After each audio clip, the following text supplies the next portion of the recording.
अब बात करेंगे आज से बदलने वाले सबसे बड़े टैक्स स्ट्रक्चर की। जी हां, जीएसटी होगा आज रात से लागू और करते हैं उसी पर एक कवरेज।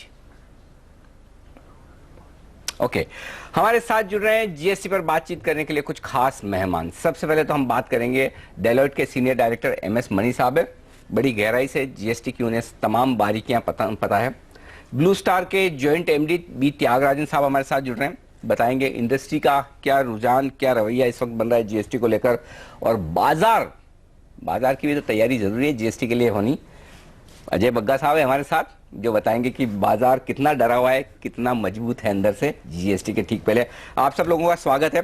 तो सबसे पहले मनी साहब, शुरुआत आपके साथ की जाए। जो सबसे बड़े टैक्स रिफॉर्म की बात की जा रही है कि जीएसटी अब तक का टैक्स रिफॉर्म सबसे बड़ा आजादी के बाद का, तो जाहिर सी बात है कि इतना बड़ा काम सरकार करे तो उसे फायदा भी बड़ा होना चाहिए। होगा क्या? बिल्कुल होगा, और मेरे हिसाब से जीएसटी के दो फायदे होंगे। एक तो है इनडायरेक्ट टैक्स की जो कलेक्शंस है, जो करंट ईयर में गवर्नमेंट ने टारगेट की है तकरीबन 9 लाख करोड़ के करीब, वो सिग्निफिकेंटली एक्सीड हो जाएगी, क्योंकि जीएसटी में कंप्लायंस बहुत ज्यादा बढ़ जाएगा और किसी को भी टैक्स नहीं पे करने की गुंजाइश जीएसटी में हो ही नहीं सकती है। क्योंकि सेलर ने अगर अपना इनवॉइस अपलोड किया तो उसने किसको सेल किया, क्या प्राइस पे सेल किया, सब कुछ अवेलेबल है गवर्नमेंट के पास में। तो कंप्लायंस की वजह से इनडायरेक्ट टैक्स कलेक्शन जबरदस्त बढ़ जाएगी। उसके साथ में होगा मेरे हिसाब से इनकम टैक्स की कलेक्शंस भी काफी बढ़ जाएंगी, क्योंकि अभी जब सेल और परचेज रिपोर्ट हो जाती है, अगर कुछ सेक्टर्स में लोग उसको अंडर रिपोर्ट कर रहे थे, उनको उसका सही रिपोर्ट करना पड़ेगा।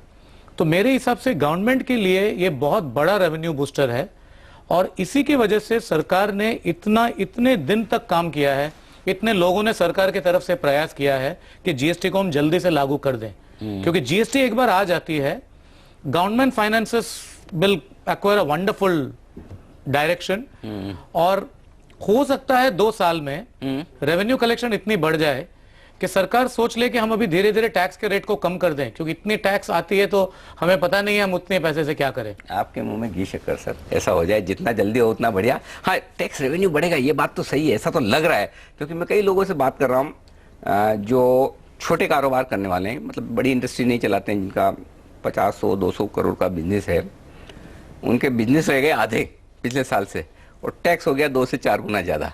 तो मतलब सब काम पक्के में होने लगा है। लेकिन वाकई में क्या जीएसटी लागू होने के बाद कारोबार बढ़ेगा? हमारे साथ ब्लू स्टार के जॉइंट एमडी त्यागराजन साहब है। त्यागराजन साहब, आप इंग्लिश में जवाब देंगे, मैं सवाल हिंदी में पूछता हूं। अगर आप मेरा सवाल ना समझ पाए तो मुझे बताइएगा, फिर इंग्लिश में ट्रांसलेट कर दूंगा। ये बताइए कि इंडस्ट्री रेडी है ना जीएसटी को लागू करने के लिए, या फिर कोई लास्ट मिनट है, वो हिकअप्स होती है, जो अड़चने होती है, तैयारी कम होती है, वैसा कुछ माहौल है?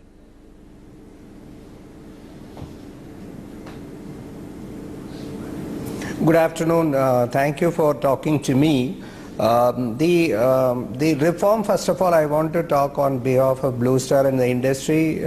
This is a welcome move. In the long run, it should benefit the industry. To begin with, air conditioners are taxed at 28%. We expected that to be at 18%. It didn't happen. But then government has rightly fitted it closer to the existing rate. The existing weighted average would have been 26% or so. At 28, it is fine. I think the prices will be neutral. Earlier I had stated that the prices will go up. I don't think prices should go up.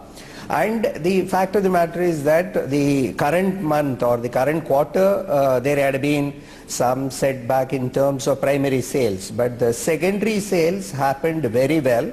I think the market would have grown anywhere between 15 to 20% in Q1. And we would have expected that to grow by around 30%, but the primary sale has not happened. I think in about a couple of months, the market, as it prepares for the festival season, should be doing well. In terms of readiness, I think the channel is more or less ready. I never expected that everything will be perfectly going on, but I expect that the things are far better than what it was 1 month ago. The destocking has taken place. The companies are ready to build the dealers, and going forward from tomorrow the sales should begin. And of course, first 15 days you can expect, as is the case with any other big change, there should be some hiccups. On the whole, the consumer is going to benefit. As a company, I don't think we are worried about 1 quarter of lower sales than we anticipated. Still, we might have grown better than last year. The outlook, according to me, is still positive. मगर साहब, जहाँ तक वो तैयारी वाला मामला है, वो तो वैसे ही हमारे हिंदुस्तानियों की तो आदत ही है, जब तक लास्ट डेट सामने नहीं आए हम तो लास्ट डेट पे करते हैं। और वैसे भी वो हाल होता है ना कि घर में बहन बेटी की शादी हो और बारात आने वाली हो, तो आखिरी मिनट तक तैयारी तो चलती रहती है। एंड या एग्जाम्स देख लीजिए, तो अगर 6 महीने और भी दे देते तो हमारी यही हाल रहती। लास्ट 3 दिनों में अनिल जी 1.6 लाख लोगों ने रजिस्टर किया है, तो अभी तक 66 लाख हो गए थे रजिस्टर, ये सोए हुए थे। एक एफएमसीजी कंपनी से मैं बातचीत कर रहा, दिग्गज कंपनी है, उसमें 35,000 उनके वेंडर्स हैं, जिसमें से 20% ने 4 दिन पहले तक रजिस्टर नहीं किया था। सब बोल रहे थे चलो सितंबर 1 हो जाएगा, दिसंबर 1, अभी क्यों काम करें। हमारे जो ग्राहक है, लीजिंग कंपनी जो मैं चलाता हूँ, एक कंपनी है जिसका मैं चेयरमैन भी हूँ, अच्छा, वहां पे हम लोगों से पूछ रहे हैं आप स्टेट के अंदर लेंगे, बिलिंग सेंटर में ले रहे हैं, लोकल ले रहे हैं, अगर कहीं SEZ है वहां भी रजिस्टर करना है। कई ऐसी छोटी छोटी कंपनियां हैं जो अभी भी बोल रही हैं हम अपने एडवाइजर से पूछेंगे, शायद पोस्टपोन हो जाए। तो अब इस हफ्ते पूरी टीम अब लगी हुई है रात भर काम करने में कि किसी तरह उनको हो जाए। अब खामियां रहेंगी, इतना बड़ा चेंज है, तो सब जो शोर मच रहा है, जरूर खामियां रहेंगी, डिसरप्शन है, बट इतनी बड़ी नहीं है। और मार्केट पे जैसे मंडे को भी मैंने कहा था कॉशियस जरूर हूं, बट इतना मुझे शार्प करेक्शन मार्केट में नहीं दिखता है। और अब तो क्या है, अब लोगों को समझ में आ गया ना कि भाई संसद भवन में खुद प्रधानमंत्री, वित्त मंत्री, प्रेसिडेंट साहब सब लोग मिलकर जब करने वाले हैं, तो अब तो टलने की गुंजाइश खत्म हो गई, तो अब सब काम पे लगे। अब तो होना ही है, अब काम पे लगे। एक बड़ी अच्छी चीज सरकार ने करी है सब ब्यूरोक्रेट्स को, जैसे ये कैबिनेट सेक्रेटरी ने 30 सेक्रेटरीज की मीटिंग करी कि आपकी मिनिस्ट्री में क्या क्या हो रहा है। अब इन्होंने बहुत इसको अनिल जी ऐसा बना दिया है, व्हाट डू कॉल इट, के बिट बाय बिट या कंपोनेंट वाइज, के जुलाई 1 को लागू करने के लिए क्या चाहिए आप वो करो। अब वो ऑल्टरेशन अभी तक नहीं आया, मनीष साहब भी बताएंगे। कई जगह उन्होंने क्या किया है कि सीईओ के नाम में GSTN रजिस्टर कर दिया। अब वो हम गए भाई स्टेट्स के पास के इसको चेंज करो, वो बोलते हैं अब आप 1 के बाद ऑल्टरेशन करना। अभी हम इसको ऑन कर रहे हैं, 2 महीने की म्याद दे दिया कि आप कोई जरूरत नहीं है रिटर्न्स फाइल करने की 2 महीने तक, कोई टैक्स वाला आपके दरवाजे पे नहीं आएगा अगले 3 महीने तक। ये असली में होने वाला है, क्योंकि पहले ये ट्राई करेंगे कि सब ठीक चले, शुरू हो जाए गाड़ी एक बारी चल पड़ी फिर वो इनर्शिया से अपने आप रफ्तार पकड़ेगी। तो ये जो मार्केट में थोड़ा सा बदली था वो अभी हट रहा है GST के कारण। बाकी ग्लोबल वगैरह जो हो वो अपनी जगह, मंडे को अलग बात करेंगे, बट GST के चलते जो मार्केट को तोड़ा जा रहा था वो तो बिल्कुल विफल हो। चलो परफेक्ट, ये काम अच्छा, ये आपने एकदम सही बता दिया। चलिए अभी सीधे चलते हैं गांधीनगर। टेक्सटाइल मिनिस्टर, कपड़ा मंत्री स्मृति ईरानी जी वहां बात करी। 3 दिनों की वहां पर टेक्सटाइल इंडस्ट्री की बड़ी कॉन्फ्रेंस शुरू हुई है आज से। आइए सुनते हैं क्या कह रही हूँ। ओके, चलिए हम फिर से संपर्क करने की कोशिश करेंगे, लेकिन मनीष साहब आपसे राय लेता हूं। आप तो देश की इतनी बड़ी दिग्गज कंसल्टेंसी फर्म चलाते हैं, समझिए आपके 100 क्लाइंट हैं, ठीक है। अब उन 100 क्लाइंट में से कितने क्लाइंट GST के लिए मेंटली प्रिपेयर्ड है और कितने % क्लाइंट सिस्टम वाइज प्रिपेयर्ड है, ये बताइए। जहां तक हमारे क्लाइंट्स का सवाल है, 95% मेंटली प्रिपेयर्ड और फिजिकली प्रिपेयर्ड हैं। अच्छा, दोनों तरह से। हाँ, क्योंकि ज्यादातर लोग जो हैं, जो हमारे साथ जुड़ते हैं, उन्होंने 6 महीने पहले तैयारी शुरू की थी। वो wait and watch fence sitter जिसको हम कहते हैं, ऐसे लोगों के साथ में जनरली हमारी डीलिंग बहुत कम रहती है।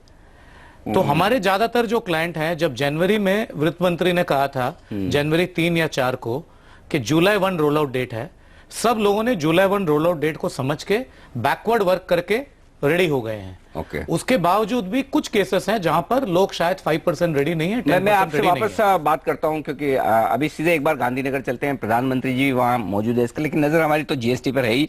और मनीष साहब, आपसे हम बात कर रहे थे कि भाई कितनी तैयारी है। मैं ये सोचा था, आप जब स्मृति जी बात कर रहे थे, अगर आपके क्लाइंट, आपके जैसी इतनी बड़ी फर्म, समझदार क्लाइंट, वो 95% ही तैयार है, तो बाकी लोगों का क्या हाल होगा? नहीं तो पहली बात यह है कि मैं बता दूं कि वो 95% ही क्यों है। हाँ, 95% वॉलेंट्री नहीं है, वो 5% रेडी आज की तारीख में इसलिए नहीं है क्योंकि बहुत सी गवर्नमेंट की क्लैरिफिकेशन पिछले 1 हफ्ते 10 दिन में आई एक दो बड़ी चीजें जो क्लेरिफाई होनी बाकी, वो बताइए। चलिए, काफी चीजें क्लैरिफाई होने के लिए बाकी हैं अभी।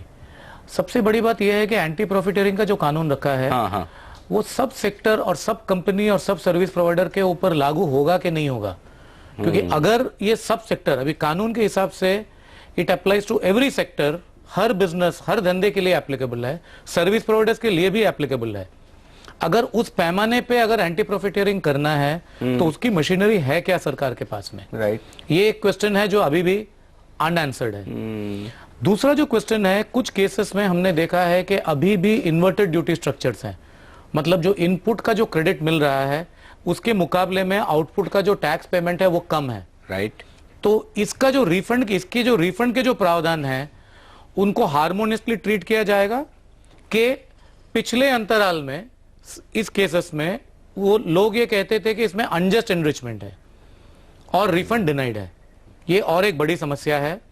एक बहुत गंभीर समस्या जो अभी रिसेंटली खड़ी हुई है वो ये है कि लीजिंग बिजनेस में और खास करके कार लीजिंग के बिजनेस में जहां पर लोगों को अभी तक इनपुट टैक्स क्रेडिट नहीं मिली है, राइट, उस बिजनेस में अभी सरकार ये कह रही है कि ऑनगोइंग लीजेस पे उनको 43% टैक्स भरना है। तो इस पे जो इफेक्टिव टैक्स रेट आज की तारीख में 13-14 के करीब है, ये ओवरनाइट मतलब 30 तारीख की रात से 1 तारीख की सुबह तक 3 गुना बढ़ जाएगी।